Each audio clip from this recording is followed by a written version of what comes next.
ni sina Jacob, Fifth, Jamie at Jane tungkol sa kanilang webisode weekly task. Gusto kong hamunin pa at subukin kung hanggang saan ang pagiging malikhain ninyo. Para sa huling bahagi ng inyong webisode, papalitan ko ang setting ng inyong kwento. At ito ay magiging isang Korean novela. One from Sandara Park, Ryan Van, and Bulgogi have it. Korean! Everybody is here. Tayo. Ito na namang hamon para dito sa third episode. At ito ay transform ang kwento natin. Same kwento, same characters. Pero gagawin Korean novela. Magiging tayo kay IC. Sandara Park and Ryan Van and Pikachu. Lagay natin yung Pikachu. Pikachu. Para masubukan ang K-pop at Korean novela look, inayusan ng girls ni Manolo.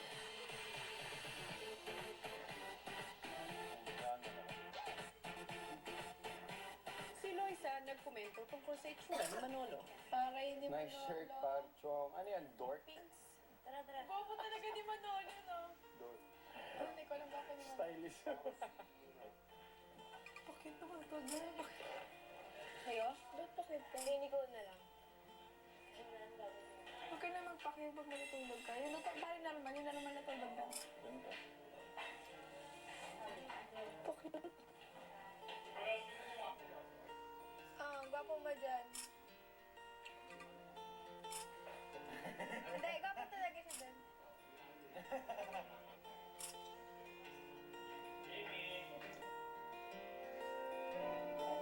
Simpasayan! Simpasayan!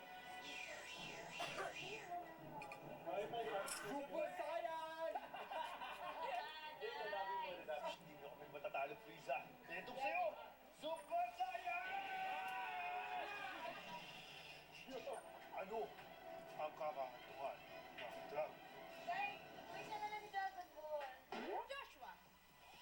Ba't parang selos ka?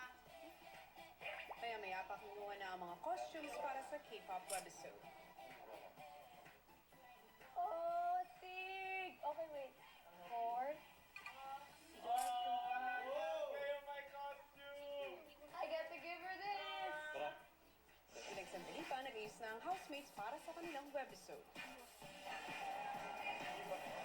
Bagay. Oo, pogi, oh.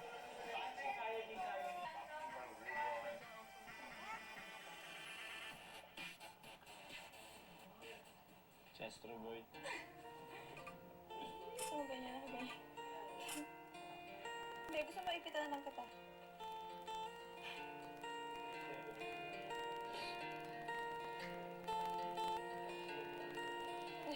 K-pop. Pero may ribbon ba dito? Huwag matatanggal ko naman sa Kakapos ako ng pag-ibig. Maganda na yung box, no? Ganda yung bang mo, maganda mo. Nakakilala ko. Bago magsimula ang shoot, kinausap muli ni Kuya sila Jacob, Fifth, Jane at Jamie sa confession room. Sa araw na ito, magbibigay ako ng ilang unexpected changes sa inyong weekly task. Ito ay kailangan ninyong maitahi para sa inyong binubuong webisode. Doon sa may gate, malapit sa swimming pool, doon manggagaling ang mga bagay na sinasabi ko. Excited na nga ang mga housemates sa mga sorpresang ipaparating ni Kuya para sa kanilang pangatlong webisode. Pero ano nga kaya magiging reaksyon nila kung ang isang unexpected surprise ay ang Korean pop superstar na si Sandara Park? Yan ang ating aabangan maya-maya lamang. At bilang pagbati sa ating Korean celebrity house guest, Anyong Philippines, Anyong Korea, and Anyong World. In na in pa rin sa puso ng mga Pilipino si Sandara at all out pa rin ang pagsuporta sa pambansang krung-krung at excited na rin ang sambayanan sa pagpasok niya muli sa bahay ni Kuya. Muling pumasok si Sandara sa Big Brother House noong 2006 sa PBB Celebrity Edition 1 kung saan binigyan siya ng special task ni Kuya. Pinigo ninyo ako. Hindi kayo nagtagumpay sa pagkuha sa mga golden eggs. Dahil dyan, Mananatili kayo sa aking bahay sa buong magdamag hanggang bukas ng tanghali. At makalipas ang 8 taon ay muling pinaunlakan ni Sandara ang imbitasyon ni Kuya na pumasok sa kanyang bahay. At kung ano ang mga nakakatuwang pangyayari, narito panoorin yung lahat. Pagsapit ng tanghali, nag-taping na ang housemates para sa kanilang Korean novela-inspired webisode. Guys, everyone 2 steps back. 2 steps back. 5, 6, 7, 8. Ikaw ang tibuo. Ikaw ang aking puso. Ikaw ang naman. Ano man ang aking isipan. Gabi at imaga. Gustong ikaw ang kasama.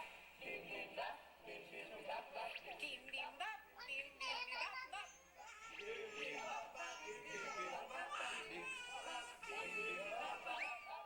Habang nagsushoot para sa webisode, di nila alam na sa labas ng bahay, dumating na si Sandara para bumisita sa PBB Alden Uber. Oh! So that's where Sandara parked.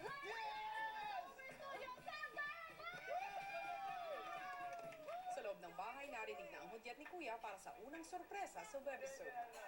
Wait lang! Si Kuya! Si Kuya! Si Kuya!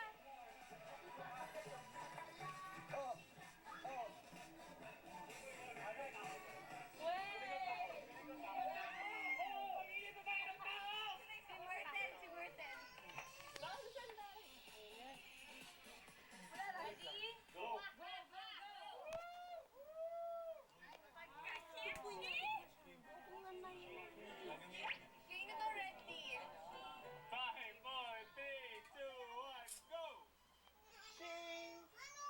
Wala naman nangyari ah. Oh, Madonna, buti nakapagluto ka ng kimchi. Ma'am, pink na po yung buhok niyo. Ha? Anong nangyari? Anyway, tuloy na natin ang hamon number 2. Okay.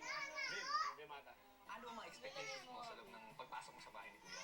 Siyempre ngayon, iba na yung mga housemates, kaya gusto ko sila makita. Lalo na si Alex, sobrang nakakatawa daw siya. Matapos bumisita sa Uber, pumasok na muli si Sandara sa loob ng Big Brother house. Magandang araw, Dara. Magandang araw sa iyo, kuya.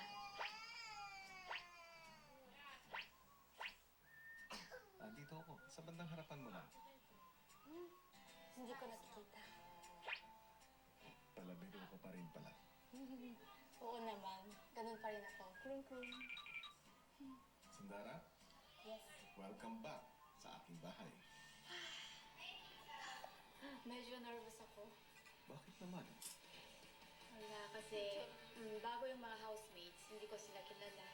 Kung ano personality nila, kung gusto ba nila ako o hindi.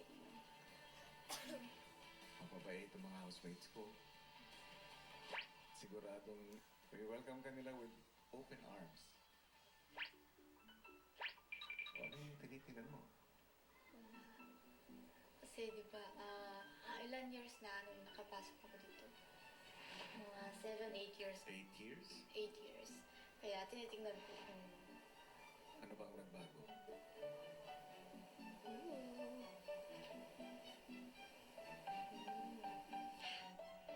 Okay ba sa'yo?